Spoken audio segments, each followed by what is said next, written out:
Kicked out of my house by my daughter. My revenge was legal. When my girl snapped, "You'll either serve my husband or get out of my house." I didn't bite back. I just smiled, picked up my suitcase, and walked out of the place I'd poured my whole life into.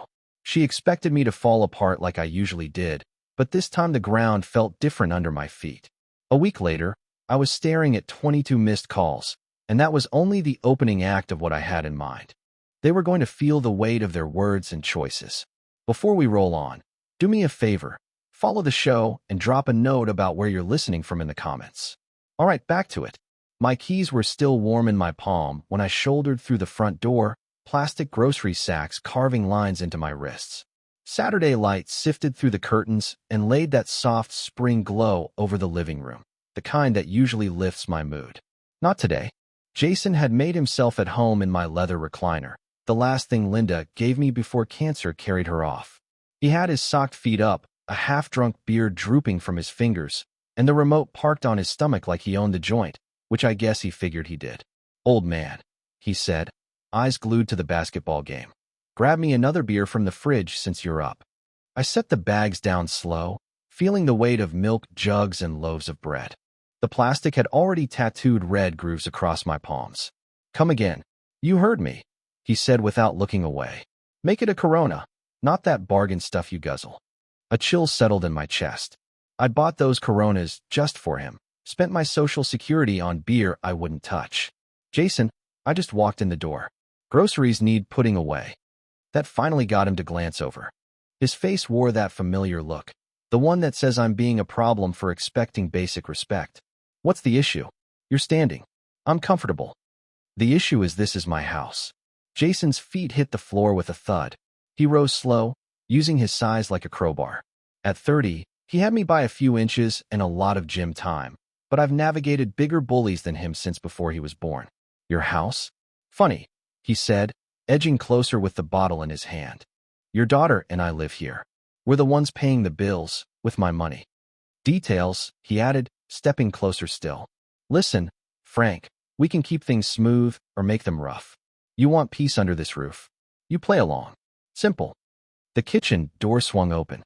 Emily came out, blonde hair yanked into a messy ponytail, dish towel twisting between her fingers. She took in the scene, Jason looming, the air thick enough to chew. "What's going on?" That warning note in her voice took me straight back to her teenage years. "Your dad's being difficult," Jason said, keeping his eyes on me. "I asked for a beer, and he's turning it into a court case." Emily shot me a disappointed look like I was acting out. "Dad, just get him the beer. It's not worth a fight." But Jason wasn't finished puffing up. He moved close enough for me to smell the alcohol on his breath. "Here's how this works, Frank. You're living in our house. You contribute. When I ask for something, you do it. No backtalk. Our house." I kept my tone steady, even while my heart hammered. "That's right," Emily said, stepping to Jason's side like a defense wall. "Dad, choose right now. Either you help Jason and do what he asks, or you can pack a bag and leave." Her words hung in the air like smoke in a closed room. I searched her face for some trace of the little kid who used to crawl into my lap when thunder rattled the windows. All I saw was the same smug certainty Jason wore. "All right," I said softly. Jason smirked, sure he'd won. "Good. Now about that beer." "I'll pack." The smirk fell off his face. Emily's mouth opened, ready to catch a fly. She clearly figured I'd fold, apologize, and shuffle kitchenward like a scolded mutt. I turned down the hall and left the groceries where they sat. Behind me, Jason sucked air in through his teeth.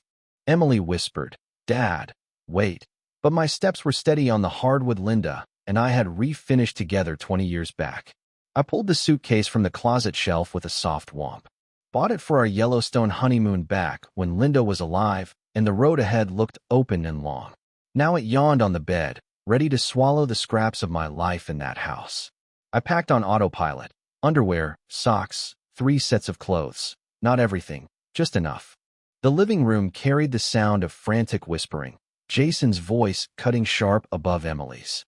They were scrambling to figure out how to manage the old man's unexpected backbone. Shirts folded, ties rolled. Linda's photo slipped into the side pocket wrapped in tissue.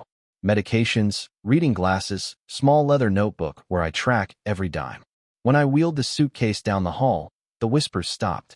Jason was back in the chair, but sitting different, alert, watchful. Emily stood at the kitchen doorway with her arms folded, trying to look stern and not quite making it past uncertain. Neither one said goodbye. My old Buick fired on the first try, true as ever. I backed out without looking at the house or the windows. The half-hour drive to Pine Lodge gave me time to think. Memories came in waves as I rolled through downtown Kalispell. Emily's college, $40,000 a year for that fancy private school she had to have. I worked overtime at the bank for years straight. Extra clients, late nights with loan files, hands cramping over all that paperwork. Her wedding, $25,000. Jason's folks couldn't cover their half, so I did it quietly to spare them shame. The reception hall, the flowers, her dress, everything perfect for my little girl's day. Then the house. $80,000 from my retirement for their down payment. Because that's what dads do, I told myself. It's what Linda would have wanted. The monthly help followed on schedule. $1,200 toward the mortgage, $300 for utilities, $500 in groceries when things got tight. My Social Security check disappeared into their lives bit by bit, and I called it love. Pine Lodge Motel sat at the edge of town, paint faded, neon sign hiccuping. The room was small and clean, bed, chair, little table under a window. I set the suitcase on the rack and sat on the mattress. The silence here was different. Not the easy quiet of home, but the hollow kind you get in temporary rooms. I pulled out my phone and scrolled through contacts, banks, insurance, credit cards. I knew those numbers by heart from 30 years in finance. Tomorrow was Sunday, but there's always something you can start. I opened my laptop at the tiny table and logged into my accounts. Balances glowed on the screen: checking, savings, retirement. The numbers that stood for a lifetime of careful choices, of saying no to myself so I could say yes to family. The cursor blinked, waiting for what came next. Sunday showed up gray and fitting. I spread papers over the motel table like a general setting up a campaign: bank statements, insurance info, legal forms. Everything organized. First call went to First National. Automated menus never sleep. "Good morning, Mr. Carter," the rep said once I punched through. "How can we help today? I need to cancel the automatic mortgage payment for 847 Pine Street. Account ending 4729. Pause. Keys tapping. "Sir, that's been active for 5 years. Are you sure?" "Absolutely. May I ask the reason?" "The homeowners no longer qualify for my assistance." More typing. "Understood. The auto pay is canceled effective immediately. Confirmation will arrive within 3 business days." Next call was easier. I'd been carrying both their cars on my insurance. Jason's Silverado, Emily's Honda, $280 a month for vehicles I never drove. "I need to remove 2 vehicles," I told the agent. "My daughter and son-in-law will handle their own coverage." "When do you want the change to start?" "Today." Credit cards took longer. Emily was authorized on 3 of my accounts: a Visa, a MasterCard, and a Costco card. $500 a month I'd been paying on balances I didn't make. "Mr. Carter," the Visa agent said, "removing authorized users requires they apply for their own cards. Any current balance remains yours, but they can't make new charges." "I understand. Remove her now." Each call felt like a brick off my shoulders. 3 decades in banking taught me the game. The language, the rules, the levers. Everything I did was square and legal. Life insurance needed signed paperwork, but I kicked that process off too. $100,000 slated for Emily, money I'd earned to protect family. Family means something different now. By noon I'd made 8 calls. Mortgage autopay gone. Insurance split. Cards locked down. Automatic transfers. Those tiny leaks that had bled me out. Plugged with polite conversations and confirmation numbers. I leaned back and looked over my notes. Every reference code, every date. A neat little paper trail back to my own independence. My phone sat quiet. No frantic calls yet, no urgent texts. They had no idea. Not until the first payment bounced and the bills started arriving with their names on them. Soon enough, I closed the laptop and stepped to the window. Across the lot, an older fellow loaded luggage into a pickup while his wife coached with easy patience. Maybe they were heading home from grandkids. Maybe finally taking that trip they'd talked about for years. I envied the way they moved around each other, like a dance Linda and I used to know by heart. The phone buzzed, unknown number. I let it ring. The week drifted easy for me, but not for them. I settled into a Pine Lodge routine. Lobby coffee, breakfast at the diner down the street, long walks through quiet neighborhoods. Meanwhile, my phone collected missed calls like bottle caps. By Wednesday, there were 12. By Friday, 22. I played them in order, listening to the arc from confusion to anger to full-tilt panic. At first, it was casual. Emily asking if the mortgage autopay glitched, Jason leaving tight messages about car insurance lapsing.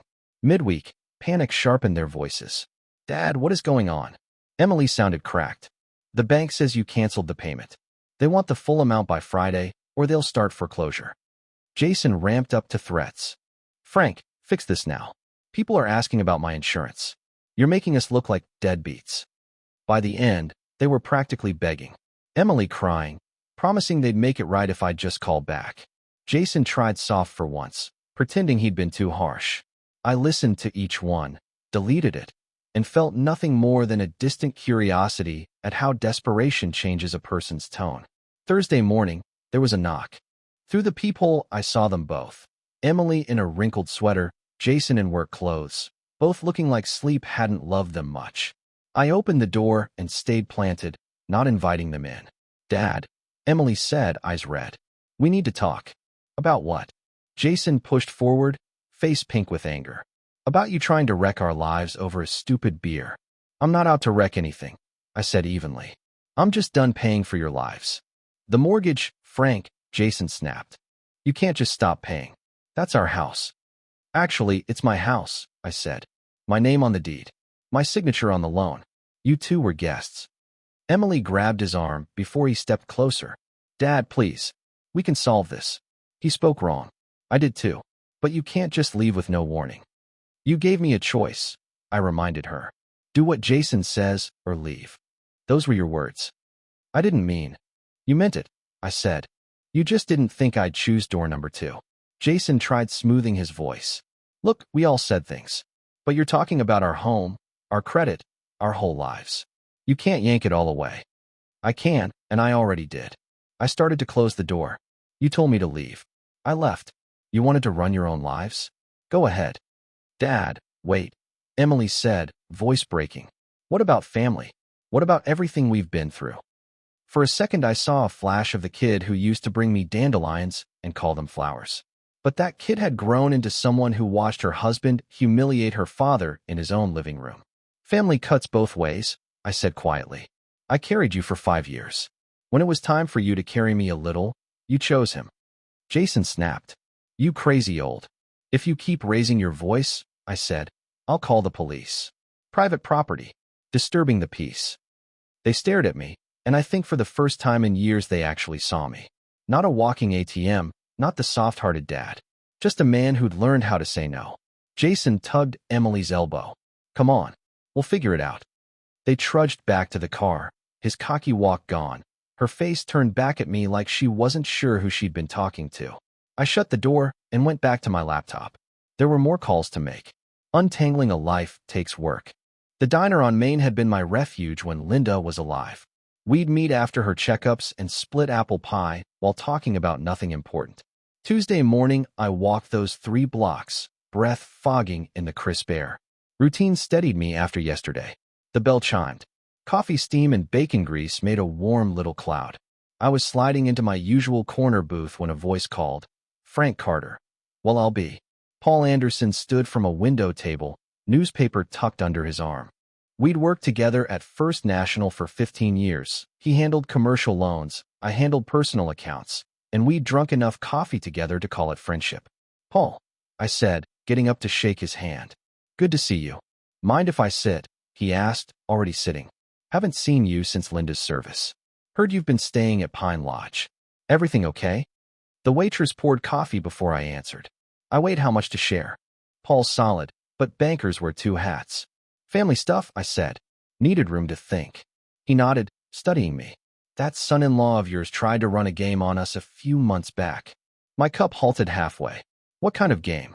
He tried to take out a home equity loan on your house. 50 grand.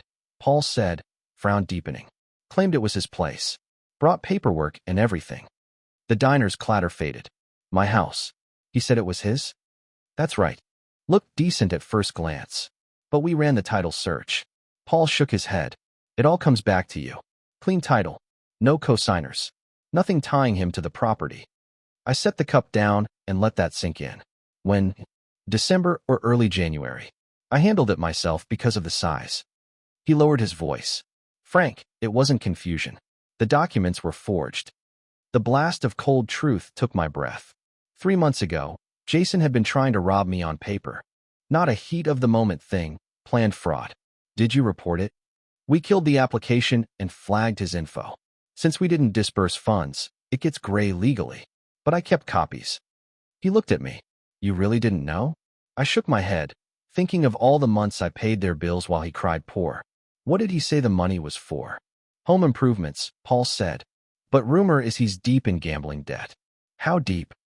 Detective Daniel Brooks might know more, he said. You remember Dan? Mentioned Jason's a regular at Glacier Peaks, usually poker. I remembered Dan. Served with him on the church building committee back in the day. If he said it, it was likely true. Paul. Thanks, I said, dropping cash for the coffee I hadn't sipped. He put a hand on my shoulder. Be careful, he said. A man who forges papers to steal from family might try worse when cornered. I walked back to Pine Lodge with my mind racing. Suddenly the beer order and the swagger made sense. He'd already marked me as his bankroll. The ultimatum wasn't about respect. It was about keeping his pipeline open. Back in my room, I opened a new file on my laptop. Jason Thompson, evidence. Paul's tip was step 1. If Jason lied about that, what else? The courthouse closed at 5. I had 1 hour to file the papers that would change everything. After lunch, I drove to the Flathead County Courthouse. Big brick place that used to intimidate me as a young man, but now felt like backup. The clerk on the second floor processed my eviction notice like she'd done 1,000. Mr. Carter, you know this is your daughter's residence? She asked, comparing my deed to the eviction form. It's my property, I said. They broke the terms we agreed on. What terms? I'd come prepared. Mutual respect and shared household expenses. I looked her in the eye. Both broken. She stamped the papers. 30-day notice starts today. If they contest, we schedule a hearing. Otherwise, the sheriff serves final papers after the deadline. How soon do they get this? Sheriff will serve within 48 hours. I thanked her and left with copies in hand, feeling the law at my back. No more guilt trips. No more hush deals. From here out, everything would be clean and on paper. Next stop, the police station. Detective Brooks' office sat in back, boxed in by file cabinets and coffee rings. He'd gone grayer, lines deeper, grip still firm. Frank, he said, what brings you in? Information. Paul Anderson said you might know about Jason's gambling. Dan's face shifted into work mode. Your son-in-law? Give me the context. I told him the whole thing. The ultimatum, my move, the fake loan try. Dan took notes, listening tight. Jason's well known at Glacier Peaks, he said. Poker tables. Been upping his stakes. Showing up more often lately. How much does he owe? Different folks, different sums. We've had calls about collections. Nothing criminal yet, but it's headed that way. I'd peg it around 18 to 20 grand. The number rattled me. He'd been eating my food and throwing his weight around while torching enough money to buy a decent used car. Who's after him? I asked. Mix of legit lenders and some you don't invite to Thanksgiving, Dan said. The legitimate ones are getting impatient. The others, well, they don't usually file paperwork. What's his timeline? He's been stalling 6 weeks. Most outfits give you 3 months max before they escalate. He's near the end of the road. I left with a clearer picture. Jason wasn't just rude. He was desperate, dishonest, and dangerous. The tighter it got, the more reckless he'd be. I needed to be ready. That evening I updated my evidence file. Eviction notice filed. Gambling debts confirmed. Credible people who knew the real score. Years in banking taught me to spot patterns. This one flashed bright red. Tomorrow I'd make strategic calls to his creditors. Not to pay. Those bills are his. But to straighten out lies about my address and property. Truth is a good hammer. Kalispell's grapevine moves quick. By Friday, I realized I needed to steer the story. First stop was the post office, where Mrs. Whitaker from the church mailing crew cornered me by the stamp machine. She collects information like other folks collect recipes. Frank, dear, I'm hearing worrisome things. Are you all right? I chose my words carefully. Whatever I said would bounce around town by Sunday. Emily and Jason asked me to move out, so I did. Sometimes grown kids need to handle their own responsibilities. Her eyebrows shot up. They asked you to leave your own house. It seemed like the cleanest solution. Didn't you pay for their wedding and help with the down payment? She whispered. I always wondered how they pulled off that house on his salary. I nodded and kept it short. The facts would do their job. Next stop was Dalton Hardware, where I'd worked part-time after retiring. Rick Dalton looked up from inventory with real concern. Frank, heard you're at Pine Lodge. What happened? A few employees drifted over. I laid out the basics. The reaction was instant. Shock at Jason's treatment. Anger at how long I'd been carrying them. You covered their tuition? Eddie, the assistant manager, shook his head. Jason told folks his family helped you with the mortgage. He said a lot of things that weren't true, I said. Rick frowned. Explains why he always seemed flush but never took overtime. We offered him extra shifts. He always had plans. Those plans were probably poker, Kelly from Paint muttered. By the time I left, I knew the truth would be walking around town on its own 2 feet. Third stop, St. Mark's Lutheran. Pastor Martin had sermon notes spread out. He waved me in and poured coffee. Frank, folks are worried. Help me understand. I liked the way he asked. Not fishing for gossip, checking on me. Pastor, I've been supporting my daughter and her husband for 5 years. Last weekend they made it clear I could stay only if I followed Jason's orders. I chose to leave rather than live like that. That had to hurt, he said. It was clarifying, I told him.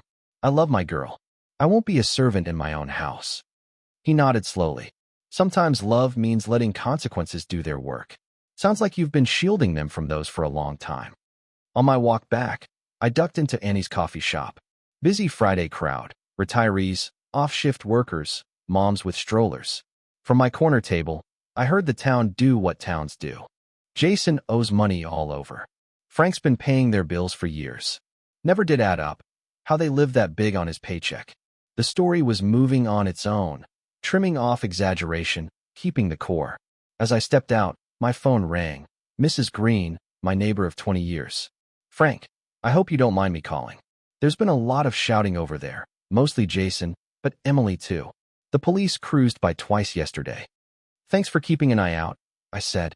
Are you safe where you are? Need anything? Her kindness reminded me that community is a real thing.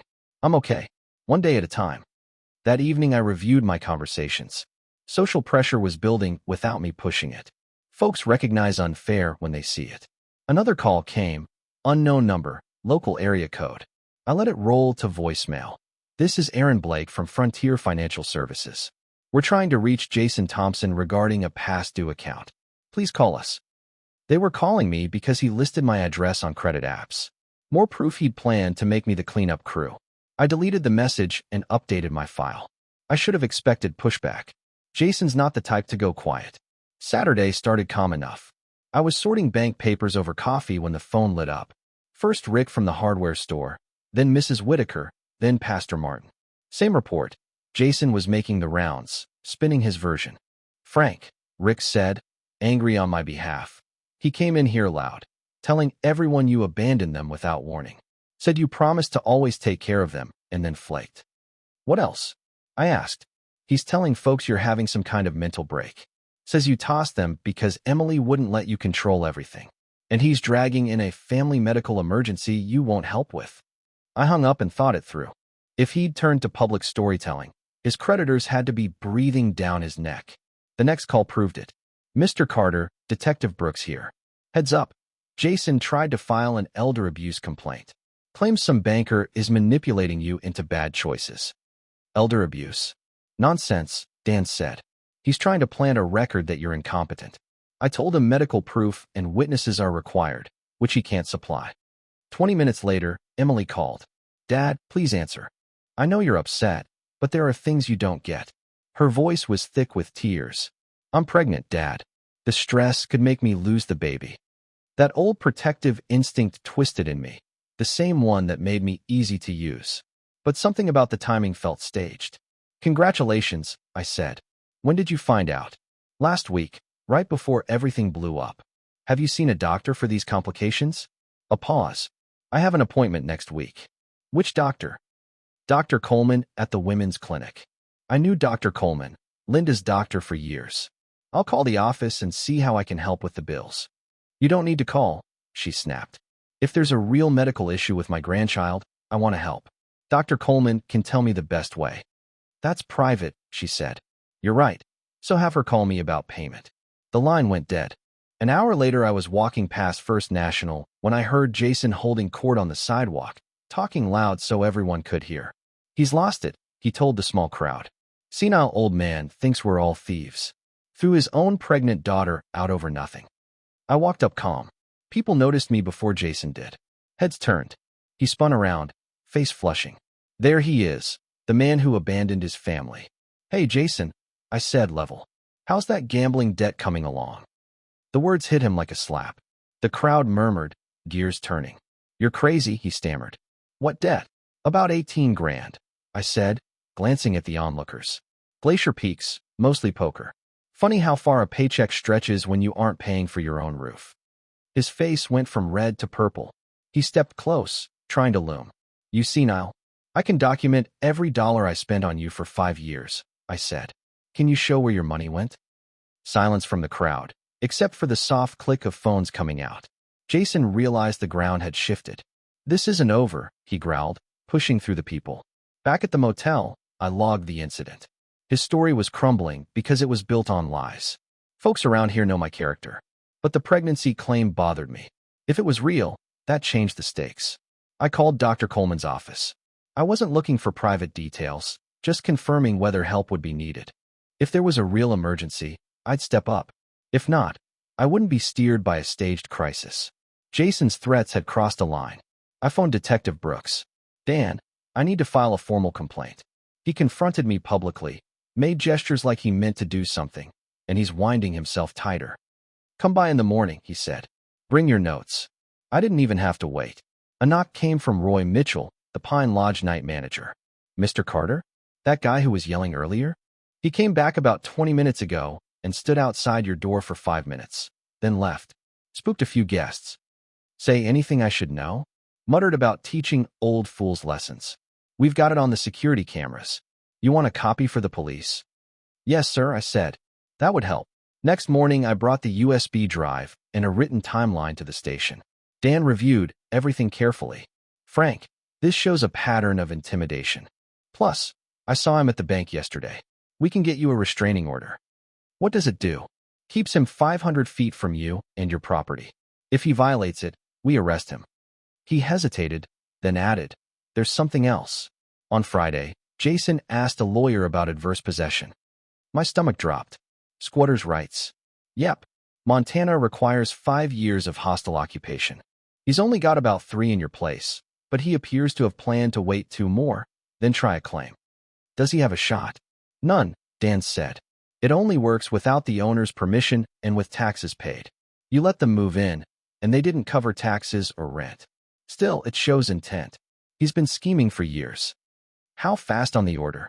I'll fast-track it. You'll have it by this afternoon. I left with my eyes open wider than before. The beer and the swagger were just stage props. The whole play was designed to end with him stealing my home by paperwork. Walking to my car, I scrolled my contacts and started making calls. First up, Aaron Blake at Frontier Financial. Mr. Blake, returning your call. Jason Thompson doesn't live at my address and never owned my house. He used my place on his credit apps. He's been evicted. If you need to find him, he works at Mountain View Auto on Highway 93. Next, Continental Credit Recovery.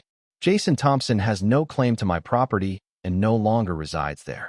I wasn't paying, sharing finances, or doing anything but correcting the record. By noon, I'd called 6 agencies.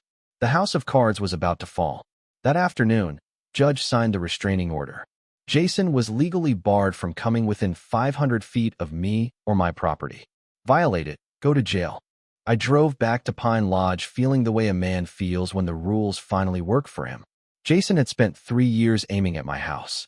Now he couldn't even walk up to it. A text pinged from an unknown number. This isn't over, old man. I forwarded it to Dan and blocked the sender. Evidence, evidence, evidence. Monday morning, I filed the paperwork. The clerk stamped it, effective immediately. The sheriff would serve Jason within hours. My phone rang again. Frank, it's Gary Nolan at Mountain View Auto. Jason's boss. Good man. Is any of what Jason's saying true? What's he been saying? That you had a breakdown and booted him because of dementia. Says there's a medical crisis, too, and you're refusing to help. Thing is, I've known you 20 years. This doesn't sound like the man who co-signed my kid's first car loan. Gary, I said. Jason gave me an ultimatum, obey or leave. I left. No medical emergency. My mind's clear. The banker, the lawyer, and Detective Brooks can vouch for that. He sighed. I've had 3 customers today mention he owes them money. One says he's seen him at the casino. This is bleeding into my business. I understand, I said. I've got to let him go. I can't risk the dealership's reputation. 20 minutes later, I was sipping coffee at Annie's when I saw the first debt collector pull up to my old house. Continental Credit Recovery, according to the door magnet. I talked with them Friday. My phone buzzed. Emily. Dad? There are men at the house about Jason's debts. They're asking about assets and income, and she sounded scared for real this time. What did you tell them? The truth, that Jason doesn't own your house, and he doesn't live here anymore. They started talking about garnishing wages, seizing assets. Dad, I don't understand. That's what happens when someone borrows money they can't pay back, I said. Those are Jason's consequences, not mine. He owes $18,000, she whispered. How? Glacier Peaks. Mostly poker. Silence. Then, small. He told me he was working overtime. I'm sorry you're finding out like this. And a sheriff's deputy came by with papers. Jason's been throwing things and cursing ever since. The restraining order had landed. He was realizing the walls had moved in. He says he might leave town, she said, voice shaking. Says there's nothing here for him. Make choices based on who he is, I said. Not who you hoped. That evening, I parked across the street from the house and watched the circus. 3 different creditor cars came and went. Mrs. Green gave me a worried wave from her porch. Through the window, I saw Jason and Emily arguing. His arms carving the air, hers wrapping around herself. A marriage built on my wallet wasn't built for storms. A text came from Roy at Pine Lodge. He tried to get in again. I told him about the restraining order. He left mad. I sent it to Dan. Another violation in spirit, if not in distance. Desperation makes bad choices, but it also makes a man predictable. He could face the mess or run from it. Knowing Jason, I figured he'd run. 2 days of watching that was enough. I called Emily Wednesday and told her to meet me at the diner. Just her. I can't leave Jason alone right now, she said. He's in a bad way. Then we're done talking. I said. The order keeps me away from him. Long pause. Where and when? Main Street Diner, 2 o'clock, back corner booth. I got there early and picked the seat facing away from the street. When Emily came in, she looked older than 28. Stress pulling lines at her eyes, fingers worrying her purse strap. She slid into the booth and let it spill. Dad, I know you're furious. Jason lost his job. Collectors won't stop. The phone never quits. People show up demanding money we don't have. I waited. When she ran out of steam, I spoke plain. I'm giving you one chance to end this with some dignity. What does that mean? Tell the truth, publicly. Say what I paid for. Explain why I left. Her cheeks flushed. You want me to humiliate myself. I want honesty. That's different. What kind of honesty? I'd had 2 days to map it out. A short testimony at church on Sunday, a letter to the Tribune, a Facebook post set to public. Real numbers, tuition, wedding, mortgage help, the ultimatum. Dad, people will think. People will think you had a father who emptied his retirement for you and you thanked him with conditions. She stared at her coffee. What about Jason? Jason's out of anything that includes me. The restraining order stays. If you stay married to him, that's your choice. But it's also a choice about me. You're asking me to choose between my husband and my father. I'm asking you to choose between the man who threatened me and the man who raised you. I let that sit. The fact that choice feels even to you says how far off track we are. She swallowed. What about the house? It's our family place. It's going to the Montana Veterans Housing Initiative, I said. 3 veteran families will live there. People who know what service means. Her face crumpled. The will? Already changed, witnessed, signed, filed with my attorney, I said gently but firm. Even if you do everything I asked, the house doesn't come back to you. That decision is final. Why, Dad? Because I need any future between us to be about love, not inheritance. For 5 years you treated me like a funding source. I want to see if anything deeper is still there. Real tears came then, the honest kind. I'm sorry. I never meant for this to go so far. Sorry isn't enough anymore, I said. The town watched you and Jason treat me like hired help. You lined up with him when my dignity was on the line. Words won't fix that. Actions might. What if I can't do it? What if I can't stand in front of everyone and admit it? Then you live with that choice. Jason will probably run. Men like him usually do. You can go with him or stay and rebuild with truth. And if I do what you're asking? Then maybe, over time, we can build something real, grown-up respect, no guilt, no financial strings. She dabbed her eyes. How long do I have? Sunday morning. Service starts at 10. If you're not there, I'll know. She stood, looking smaller than when she walked in. Could you ever forgive me? I really looked at her and saw flickers of the kid who wove dandelions into crowns and begged for stories about brave princesses. Forgiveness and trust aren't the same, I said. I forgave you the day I walked out instead of fighting. Trust comes back one honest act at a time. She nodded and left, shoulders bent under the weight of it. Sunday was 4 days off. By then I'd know which way she'd chosen, comfort or truth. Sunday came bright and cold. I walked into St. Mark's wondering if she'd stand up. The sanctuary felt fuller than usual. Word travels. I took my regular pew, third row from the front, and waited.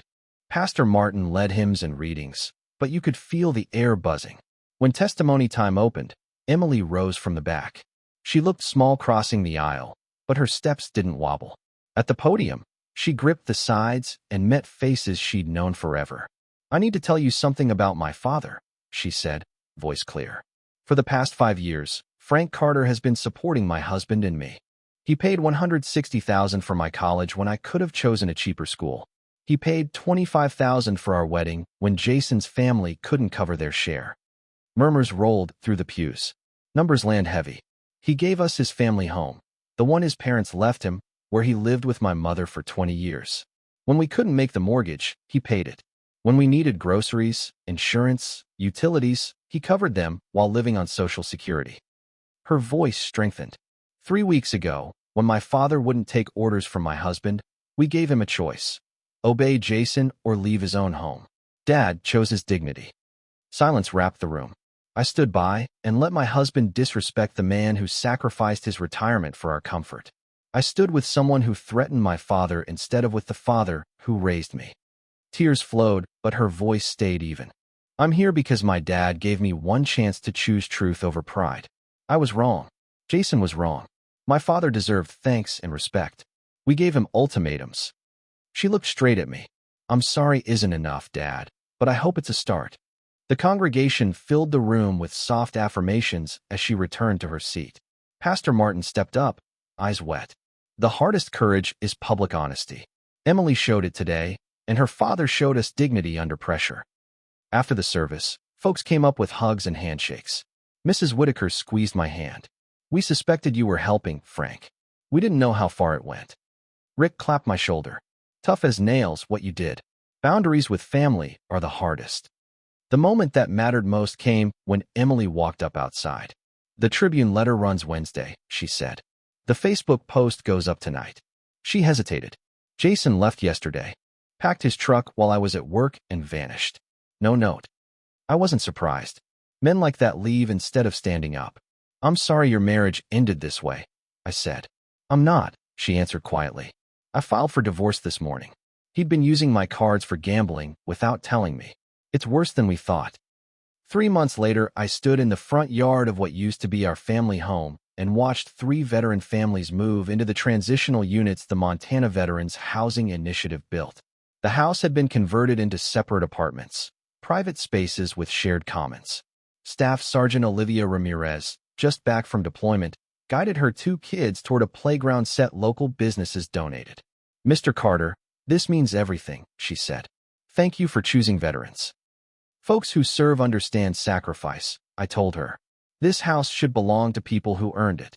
My own life settled into something peaceful at a small cabin on Flathead Lake, paid for with money that used to disappear into someone else's emergencies. Morning coffee on the deck, a little fishing in the afternoon, reading at night. Nothing fancy. Felt like plenty. 2 bedrooms, a kitchen where I could actually cook again, and a dock for my little boat. My phone buzzed. Text from Emily. Dad, I'm 3 months into counseling, learning a lot about healthy boundaries. Could we try coffee? I want to earn your trust back, one conversation at a time. I smiled and watched an osprey hunt the shallows. She'd kept her promises. The newspaper letter was thorough and honest. The Facebook post drew a flood of support from folks who finally understood.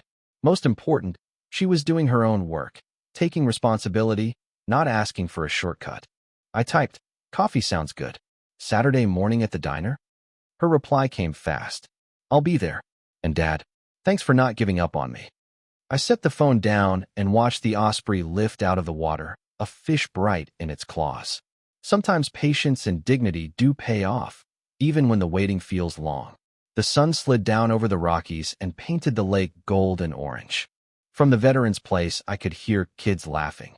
New lives starting in the home, where I finally learned the difference between generosity and enabling.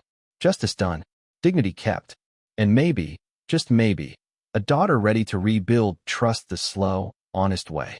If this story hit you, tap like, subscribe so you don't miss the next one, and share what you felt in the comments. Want another story? Click the box on the left. Thanks for listening.